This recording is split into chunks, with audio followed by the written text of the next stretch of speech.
I was sudden గా JD చక్రవర్తి గారు ఎలా ఉంటారో అని మరి రాము గారు సజెస్ట్ చేశారో నాకు గుర్తులేదు. నేను అన్నాను he'll be good if he's shaven అన్నాను.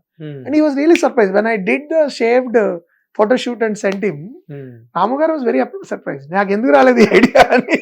అండ్ జేడి గారు యాక్చువల్లీ జేడి గడ్డం తీసాడండి, తీసారండి, చాలా బాగా చేశారు ఆయన. I still like his performance in that my version. కాదు గడ్డం అంటే జేడి చక్రవర్తి అవునవును ప్రాణం. But he look very good in that film without the beard. And చాలా బాగా చేశారు కూడా. Very subtle, very nuanced performance ఉంటుంది. అంటే నేను ఒకలాగా నేను అప్పుడు యూరోపియన్ సినిమా చూసి వచ్చాను. So I use to have this long takes. Camera ఇలా పెడితే ఒక this one shot where and car లో వెళ్తూ సడన్లీ ఈ బ్రేక్ 7 పలాల తెరలుగా వచ్చి ఈ breaks down. So I put the camera right there and he just did it so well ఆ సీన్. అలాంటి కొన్ని సీన్స్ ఉన్నాయి నాకు ఇష్టమైన ఆ సినిమాలో.